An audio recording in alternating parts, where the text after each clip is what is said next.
Hello everyone, I'm Chelsea and my presentation today is going to be on a concept called color psychology.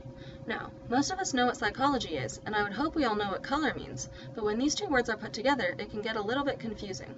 So to explain things, let me start off by showing you all an example of this concept that we would see in our everyday lives here in Atlanta, Georgia. So we all know what Walmart is, a huge chain of retail stores that we as college kids love because we have no money and it sells basically everything we could ever need for cheap prices. It's been around for about 50 years, so it's gone through its fair share of logos. Back in the early 1990s, their logo was brown with bold print letters that plainly spelled out this company's name. But recently in 2008, it was changed to this familiar emblem here, which I'm sure most everyone recognizes. Why'd the company change it? Well, let's compare the two.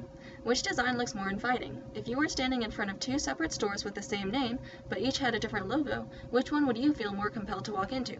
Personally, I would choose the latter option. Why? It's all about color psychology. Notice that along with the font, the color of the image also changed.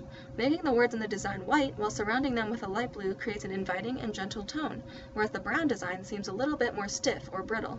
This is the whole idea behind color psychology, that the use of certain colors can alter or reflect our moods and emotions. So how does color psychology work? Just like any theory, there's actually scientific evidence that supports it, involving the different wavelengths of each color. For example, red, having the longest wavelength, catches our eye more easily than other colors do, and as a result, it's associated with power and authority. Green, on the other hand, encourages peace and balance because it's at the center of the spectrum.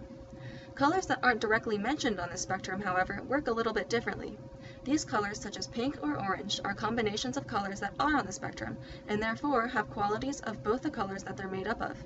Pink is a combination of red, a physically demanding and powerful color, and white, a pure and innocent color. Therefore, pink has a noticeable yet relaxing tone to it. So how do different colors make us feel, and how does our culture reflect that? Let's take yellow for example. What do you think of when you picture the color yellow in your head? Happiness? Hope? How about danger or warning? Look at this picture. You probably feel a little more alert than before. This is because yellow has a relatively long wavelength, much like red. However, because it's not as long as red's wavelength, it doesn't demand quite as much attention. For this reason, though, red is often seen in action movies or at amusement parks because it's a stimulating color and it raises our pulse rate. This can even be seen in something as simple as a stop sign and the way that it draws our eyes to it. While the color red can reflect feelings of affection, in Western culture the color red is associated mainly with energy, excitement, action, and danger. What about the color blue? Here in the United States, blue is usually associated with peace, tranquility, and trust. That makes sense when we think about the places that we generally see this color, at the beach, or in the sky, or even on the walls of newborn babies' rooms. However, the meaning behind these colors can change based on where you are in the world. In other words, color psychology is relative to culture. A color's wavelengths do not change, and therefore the qualities that it exhibits don't change either. However, the way that people interpret these colors do. In each culture, people are taught to think in certain ways that may differ from other cultures, and for this reason, we are all subconsciously taught to see certain qualities in the same color that others may not see right away. For those of you who have been to popular cities in the United States, such as New York or Las Vegas, you will have noticed the extensive use of lights and color that is evident in the city streets. In this picture of Times Square, what colors do you see the most? Apart from the Samsung advertisement near the top center, almost every sign or billboard is a shade of red, orange, or yellow. What does that say about the things that we value in American culture?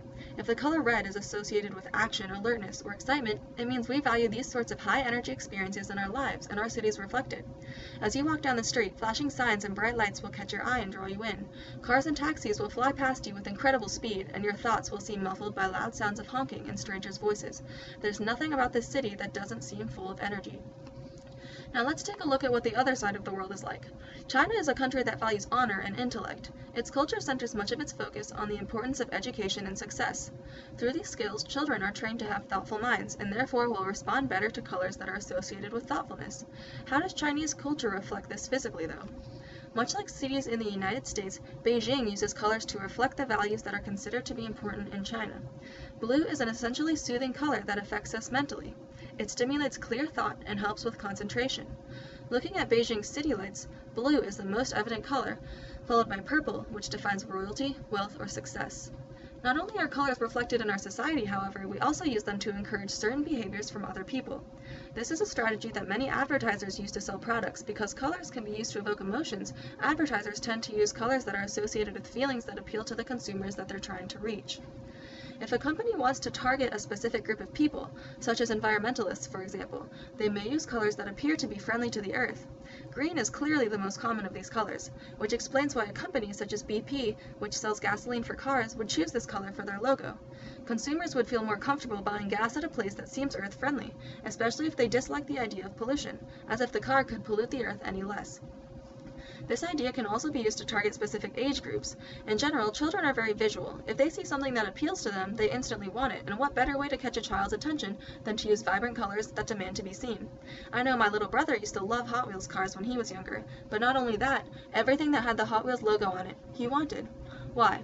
Well, not only was Hot Wheels a well-known company, but its logo also makes everything it appears on seem instantly better. It starts out flashing a bright red on the right and then disappears into a yellow flame on the left.